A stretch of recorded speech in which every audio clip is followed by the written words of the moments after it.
Queridos irmãos e irmãs, nós ouvimos da liturgia da palavra de hoje esta exortação a crescermos sempre mais na nossa fé, na nossa esperança, na nossa caridade. São virtudes teologais, são graça de Deus, que permitem o nosso crescimento humano e o nosso crescimento no discipulado missionário do Senhor, vivendo então na perspectiva da santidade. Ontem eu comentava o texto de Paulo aos Tessalonicenses nessa perspectiva. Paulo exortava os Tessalonicenses a crescerem sempre mais no amor, visando esta santidade que é a comunhão com o Senhor. Hoje ele pede e exorta no Senhor Jesus, para que vivam na comunidade de Tessalonicenses de modo a agradar a Deus. É interessante que o apelo paulino não é um apelo só individual, é comunitário. Nós estamos fazendo um ato comunitário aqui agora, seja com a celebração litúrgica da Santa Missa, seja com a bênção dessa Casa da Caridade, Dom Luciano, para a organização da caridade da comunidade paroquial. Então, o crescimento deve ser o crescimento também comum. Aprendestes de nós como deveis viver para agradar a Deus, e já estáis vivendo assim, diz Paulo, de uma forma tranquila e bonita, depois de ter dado graças, como nós ouvimos hoje. Mas o que ele diz? Fazei progressos ainda maiores. É o que nós queremos fazer.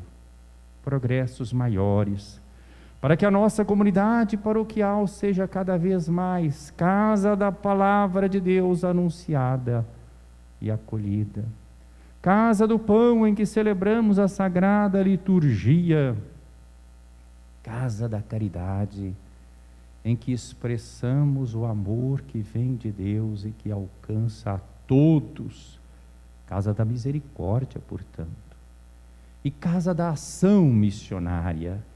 O nosso testemunho, o anúncio da alegria do Evangelho só tem credibilidade quando fundado na palavra, na celebração e partilha do pão, na caridade fraterna.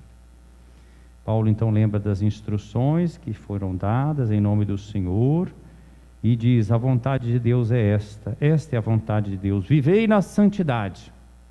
Então a santidade é o nosso objetivo. Nós não somos chamados a ter uma vida religiosa rotineira. Nós não somos chamados a sermos acomodados. Aqui depois então Paulo dá o exemplo numa situação concreta: fugir da impureza, afastar-se da impureza. Aqui ele trata de uma questão específica. As faltas no âmbito da sexualidade, da afetividade, no fundo, são faltas em que o egoísmo se manifesta num setor particular, no olhar e na experiência que temos dos outros e de nós mesmos, uma experiência incapaz de enxergar a totalidade da pessoa humana, incapaz de enxergar as pessoas como Deus as vê. Os pecados contra a castidade são isso, são a redução do ser humano, né? São os cortes, são a cisão, né? E por isso que devemos fugir da impureza. É uma aplicação específica da santidade, não é a única, mas é uma aplicação. No Evangelho, Jesus chama a atenção com essa parábola sobre essa que é a característica da nossa vida: vigilância. Vigilância. Ele conta uma parábola de 10 virgens que se preparam para uma festa de casamento, ou seja, houve um convite. O convite não é ainda garantia da participação nas núpcias, na festa. Toda a humanidade é convidada para as núpcias com o Cordeiro. O relacionamento de Deus conosco é comparado com uma festa de casamento. Jesus Cristo é o esposo da humanidade. O convite é entregue a todos nós. Mas na vida, nós podemos ter o comportamento das virgens prudentes ou das imprudentes.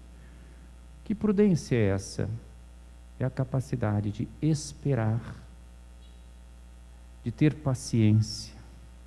É preciso ter o azeite da esperança, o azeite da paciência, o azeite da caridade. É preciso que a comunidade viva num clima de oração, de audição da palavra, de celebração sacramental, de vivência de caridade fraterna, para que possa caminhar fazendo progressos até o encontro com o Senhor. Estão vendo como fazer a vontade de Deus não é uma mera observância de lei. Fazer a vontade de Deus é entrar na dinâmica do amor. Então é um movimento muito mais rico, né, que não permite acomodação, mas que nos traz uma grande alegria. Não é que torna a vida fácil, mas uma capacidade de resistência aos embates, aos desafios da vida. O que aconteceu? O noivo estava demorando. Todas dormiram. Quando veio o grito, o noivo está chegando, né? Já de madrugada. Eu lembro aqui do Dom Helder Câmara, né? Que é um dos que nós estamos recordando hoje, que nas horas difíceis dizia: quanto mais escura é a noite, mais carrega em si a madrugada, né? A madrugada da ressurreição, né? O homem da esperança, que não se abatia diante dos conflitos. Alguém gritou: o noivo está chegando. Todas se levantam, mas as previdentes têm o azeite, as outras não têm, e vão buscar, mas o noivo chega, e vão para a festa, e a porta se fecha, né? Perderam a hora da graça. Santo Agostinho, que celebraremos amanhã, hoje celebramos a sua mãe, Santa Mônica, dizia: eu temo a Deus que passa e não volta mais. É quando a gente perde as oportunidades da graça, quando Deus nos visita e nos dá a oportunidade de fazer o bem, como visitou a igreja no Brasil, por exemplo, com esses 3 bispos aqui mencionados, 3 bispos profetas, um Dom Helder Câmara, um Dom José Maria Pires, um Dom Luciano Pedro Mendes de Almeida. E às vezes as pessoas não aproveitam a hora da graça, como nos visita atualmente com o Papa Francisco, né? E às vezes as pessoas não sabem aproveitar a hora da graça, né? Então foram buscar o azeite, mas não chegaram a tempo, né? A parábola, depois vão tentar entrar, né? Não vos conheço. Por quê? Porque na vida não se caminhava na direção do Senhor de forma amorosa, buscando a santidade, a integração do ser. Então, meus irmãos, a grande advertência da palavra hoje, que nós não sejamos acomodados com o estágio da nossa vida espiritual. Queiramos sempre crescer na audição e na vivência da palavra, na comunhão amorosa com o Senhor, que se expressa no serviço aos irmãos e na missão. Santa Mônica é exemplo de mãe que intercedeu pelo seu filho. Cristã, católica, fervorosa, muito cedo se casou. Teve vários filhos, entre eles Agostinho. Lutou muito pela conversão do marido e dos filhos, e de Agostinho em particular. Agostinho, inteligência privilegiada, buscou a verdade e custou a chegar então nesse momento em que Santa Mônica pôde então se rejubilar de vê-lo não só cristão católico, mas ainda ministro do Senhor.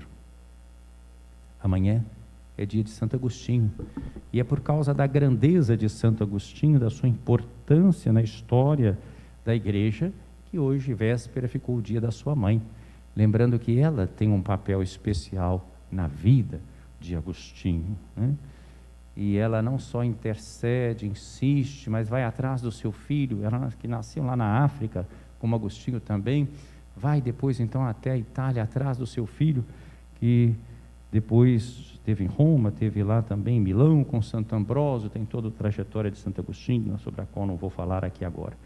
Mas hoje, inclusive, tem um texto belíssimo na Liturgia das Horas, que é o diálogo final entre Agostinho e Mônica, quando eles estão assim se preparando para embarcar, para voltar para a África, e conversam sobre a vida depois da morte, né?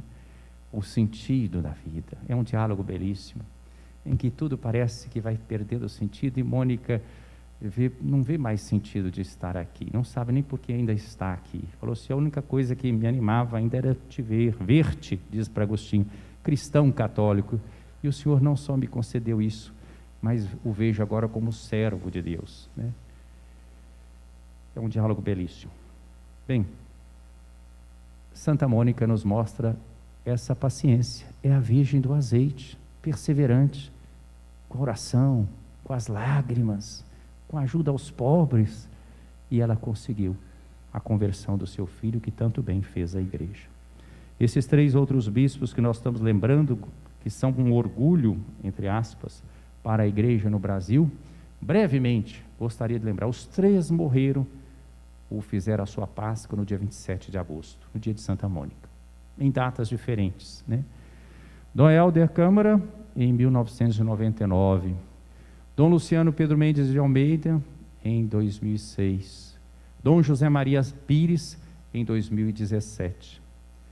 Dom Helder, né, esse bispo lá do Ceará, né, baixinho, franzino, que pequeno disse ao seu pai que queria ser padre, e o pai, que era um homem austero, religioso, de fé, mas a seu modo, não tanto de igreja, começou, um dia chamou o filho e falou assim: olha, pensando que ia desanimar o filho, senta aí, você está falando em querer ser padre. E começou a falar com ele o que significava ser padre.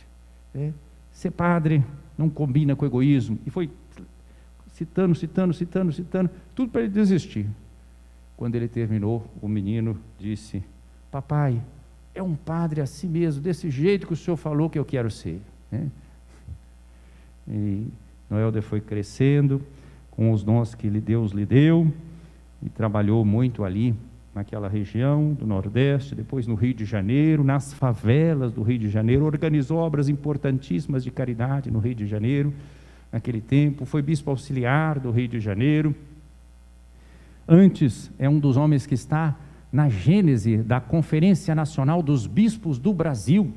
Como padre, ele era assessor da ação católica, tão importante na organização do laicato, e amigo do Monsenhor Montini, secretário de Pio XII, Monsenhor Montini, o futuro Papa, hoje São Paulo VI, né? E os dois, então, se unem, e Dom Helder, então, ainda não é o bispo, mas vai lutar pela criação da CNBB, né? Tem até um diálogo entre eles em determinado momento, se tornaram muito amigos, né? E dizia assim, um dia, Monsenhor Montini para Dom Helder, né? Você não é bispo, por que você está tão empenhado na criação da Conferência dos Bispos? E Dom Helder também, que não deixava por menos, falou assim: você não é papa, como é que você também está tão empenhado na criação de uma conferência? Um se tornou bispo, outro se tornou papa, né? E Dom Helder Câmara vai ter uma importância muito grande também. Então a CNBB foi em 1952, 10 anos antes do Concílio Vaticano II. Tem um papel importantíssimo na história da igreja no Brasil, esse serviço colegiado, coordenado, muitas vezes mal compreendido, caluniado, porque incomoda as pessoas. Dom Helder foi secretário-geral, o primeiro secretário-geral da Conferência Nacional dos Bispos do Brasil. Depois, no Concílio Vaticano II, tem um papel importantíssimo. E durante o regime militar, ele tem a coragem de estar sempre ali ao lado, enfrentando, fica censurado aqui no Brasil. No Brasil não se podia falar de Dom Helder, porque ele já era famoso antes do regime de 64. Então não se podia falar de Dom Helder, ele tinha que falar no exterior, né? Mas o governo teve que se empenhar para impedir que ele ganhasse o Prêmio Nobel da Paz, né? Um homem de largos horizontes, de grandes utopias. Bom, não falo mais de Dom Helder, seu processo de beatificação já está encaminhado, já terminou a fase diocesana, já foi para Roma também. Dom José Maria Pires, aqui mineiro, do clero de Diamantina, negro, bispo negro, aluno dos lazaristas, vai ser bispo de Araçuaí, depois vai então para João Pessoa, no Nordeste, fica ali ao lado de Dom Helder, lá na Paraíba. Esse homem de uma grande liberdade, de uma grande solidariedade com os pobres, com os pequenos, com os sofridos. Dom Luciano Pedro Mendes de Almeida, nosso arcebispo carioca, se tornou jesuíta, um homem brilhante na sua inteligência, na sua trajetória, e que vai se encantar sempre pelos pobres. Aprendeu da sua mãe, que muitas vezes subia as favelas do Rio para servir aos pobres, e que optou por uma vida muito simples e modesta, educando seus filhos na fé católica, embora tivesse raízes de uma família até de nobreza. Dom Luciano bebeu tudo isso e ela tinha um hábito bonito de ler para os filhos, além da participação na vida sacramental da igreja, né? Ler para os filhos à noite a vida dos santos, né? E ele ia assimilando também tudo aquilo. Enfim, uma história muito bonita. Eu também não vou me estender muito sobre ele, porque seria longo, né? O ano passado eu gravei aqui, e circula aí no YouTube, uma apresentação da vida e do processo de beatificação de Dom Luciano. Mas eu queria chamar a atenção para esse homem que traz essa frase que nós colocamos lá no muro da Casa da Caridade, aqui embaixo. Em que posso ajudar? Um homem que basicamente se apaixonou por Jesus Cristo e que encontra Jesus Cristo nas pessoas, né? Que vê aquela palavra de Jesus: o que é feito ao menor é feito a mim, né? Então, um homem que quer servir Jesus Cristo, encontrá-lo. Um homem também que percebe que nós estamos neste mundo, os discípulos missionários de Jesus Cristo, não com privilégio, mas com essa capacidade de resistência, essa paciência dessas virgens prudentes, tendo azeite para enfrentar as tribulações da vida. Dom Luciano não fica tão encantado pelos milagres de Jesus Cristo, mas pela vida oculta de Jesus em Nazaré, os seus 30 anos, né? Lá naquela vida simples, se identificando com as pessoas que não têm traço na história, que não ficam com registro, às vezes não tem nem documento, nem ninguém registrou que essa pessoa passou pelo mundo, né? E Cristo se identifica com essas pessoas na vida oculta, né? E Dom Luciano percebe então como Jesus salvou o mundo, né? Então os discípulos de Jesus Cristo salvam o mundo também por aí, com essa capacidade do que ele chama de aguentar, né, a história, aguentar os desafios. E tem uma fundamentação bíblica, a oração sacerdotal de Jesus, João capítulo 17, Pai, eu não peço que os tires do mundo, mas que os preserves do mal. Estar no mundo, no meio das tribulações e das lutas, aguentando, vivendo, semeando o amor, vencendo o mal pelo amor. E percebendo as graças que Deus vai nos concedendo, até olhar para nós mesmos e para o mundo inteiro com o olhar de Deus, como é a dinâmica dos exercícios espirituais de Santo Inácio, que lá no seu final, no seu escopo, termina com a contemplação para alcançar o amor, que de graça em graça permite que nós percebamos o amor de Deus por cada um e por todos, e que nós somos chamados a viver no seguimento de Jesus. Então, inspirados neste homem, que tanto deu exemplos de bondade, de santidade, que agiu como o seu lema episcopal in nomine Jesu, é que nós damos início hoje a esse espaço, coerentes com a caminhada da Igreja no Brasil, na Arquidiocese de Mariana, com as orientações do Papa Francisco. Então temos a Casa da Caridade Dom Luciano, um espaço onde as pessoas devem ser ajudadas, acolhidas, encaminhadas. Se não podemos fazer tudo, isso não deve ser desculpa para não fazermos nada. Devemos fazer tudo o que é possível fazer. Num trabalho de rede, juntando as forças vivas de toda a paróquia, as pastorais, movimentos, né? Aqui o apostolado da oração, o apostolado da misericórdia, a Sociedade São Vicente, a pessoas de boa vontade. São tantos os desafios que vão aparecendo. E essa fé que nós celebramos na liturgia, a palavra que nós ouvimos, deve ser testemunhada na caridade fraterna e na missão. Que esses 3 grandes pastores da igreja no Brasil, que tiveram essa visão integral, buscaram a santidade, fugindo da impureza, porque você só vence o mal por um amor maior, ensinava Santo Agostinho.